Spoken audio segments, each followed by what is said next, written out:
All right. Hello, my Mgtow brethren. This is the Mgtow Cowboy again. This is part 3, and I'm going to make this the last part of Tom Leykis versus Kay Heimowitz. Here we go.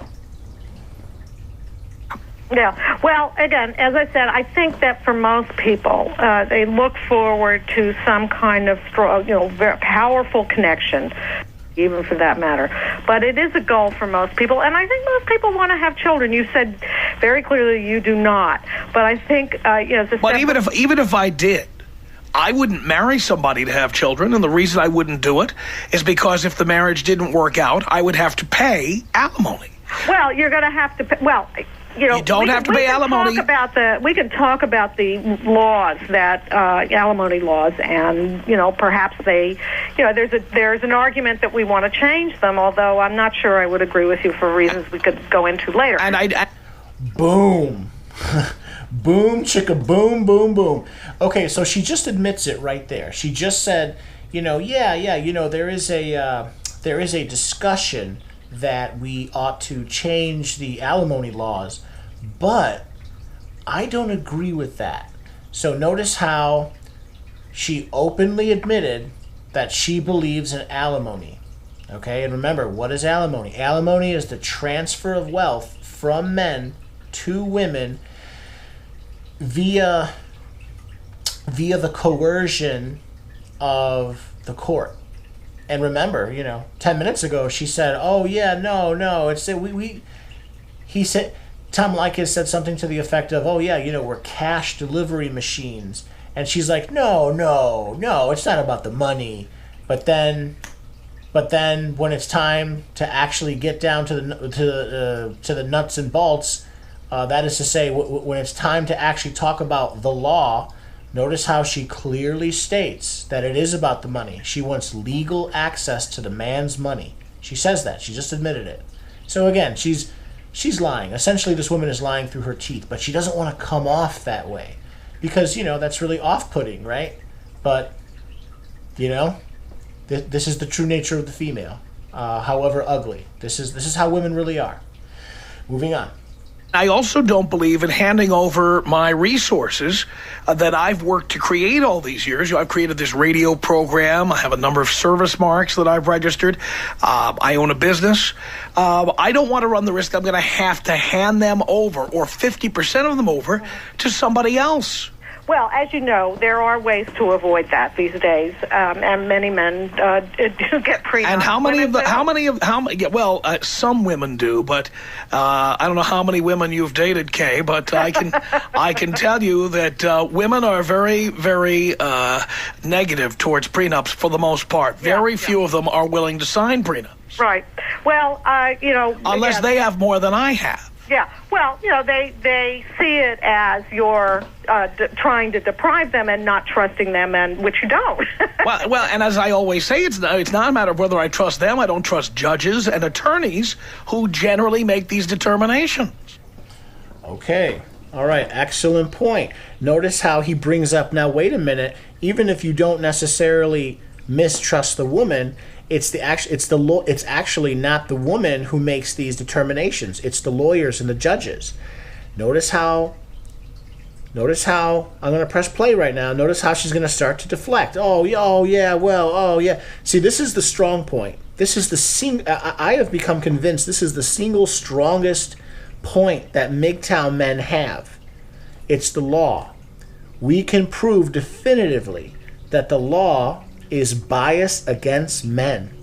And so what you'll notice is, this is classic. Women will deflect, they'll change the subject, they'll call you bitter, they do all manner of things except directly address this issue, because they don't want to address this issue, because they know in their heart of hearts that they have stacked the deck against men in court. And, you can only end up in court, in divorce court, if you get married. So, and she keeps pushing marriage, so yeah, you see where her mind, you see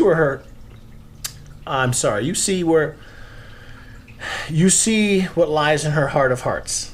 Okay, it's about the money, it's about the power, it's about the resources. She doesn't want to come off that way, but that's what it's about.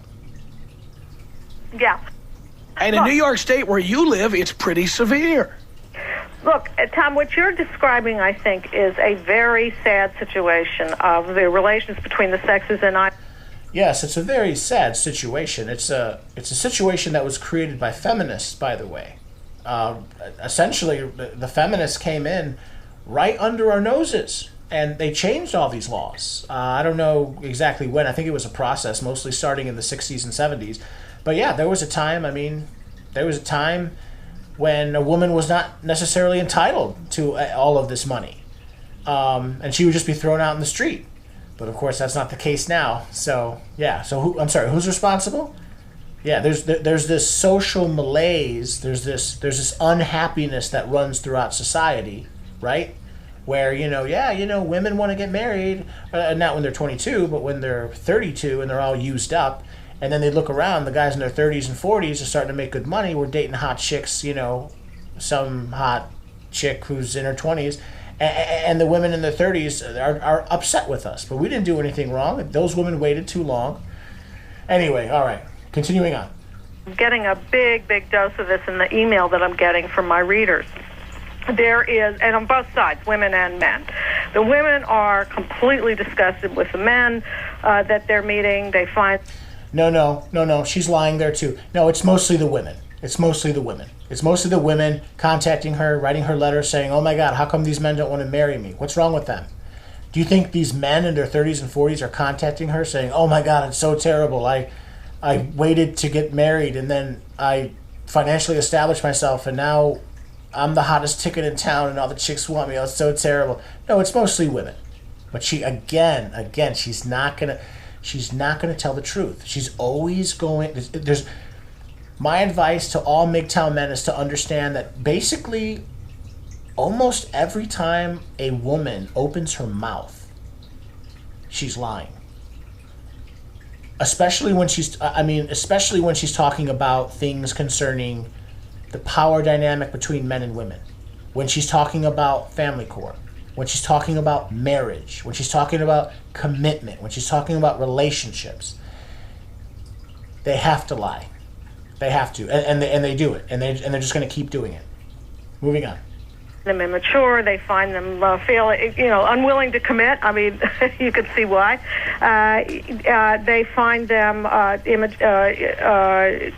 self-involved and self-involved. Yeah, women are not self-involved, though, right? Able to really carry on a relationship. But, you in a way, what you're saying is, well, yeah, we can't because we're not interested in relationships. That's what you're saying. Bingo. We men are no longer interested in relationships with women. Women have priced themselves out of the market. They're just not worth being in relationships anymore. Spread the message. And, if you have women who are still interested in you, which I suspect you do because you have a lot to offer them. because people love to walk into a bakery even if they can only smell the bread. Well, okay, but do you like being liked for something like that? Is that what you want to be? It's part of it. Yes, you know why? Because it's part of who I am. It is a quantifiable representation of everything I've accomplished. All right, and then it's like being liked for other accomplishments, like liked for being an artist, liked for being an author, liked for being the winner of the strongman competition. How about for being you? Have you ever had anybody like you for that? My money is part of who I am. It is part of it, Tom, but you do know that a lot of women are interested in the money and not you. That's perfectly okay because I'm interested in getting them naked and not interested in having a Notice that nervous laugh that she has every single time. He is meeting her toe-to-toe, and he's outwitting her every single time. Yeah, I mean, women are just good for sex. Once you realize that, it's rather scary. It's not scary for men; it's scary for women. Once a man realizes, a woman's true motives, their playbook becomes really, really small, and you realize that they only want one thing, and they really only have one major bargaining chip, and that's sex. They are a one-trick pony. Learn this, my Mgtow men. Conversation with them, so it's a fair deal. Well, you're right. Oh my gosh, I'm going to replay that. Listen to the laugh. This woman is nasty. There's a fair fair deal if that's the way you want to treat. In getting them naked. Listen to her. Listen to her. I don't even know what that. Some sort of like nasally. Just listen. And not interested in having a conversation with them, so it's a fair deal. Well, you're right. It is. Oh my goodness. Okay, this woman is a monster. It's a fair deal if that's the way you want to treat people. Now let me ask you another question here, because you talk in this article, as you're trying to make your case that men are perpetual adolescents, about the kind of entertainment that men enjoy, whether it be movies with Adam Sandler and Jim Carrey or certain kinds of TV shows, what have you. No mention in here of the kind of television programming or All right, you know what? I'm going to leave it at that. And you know what? I've decided I am going to make one more part. So there's going to be another part. All right, Mgtow men. Mgtow up and salutations.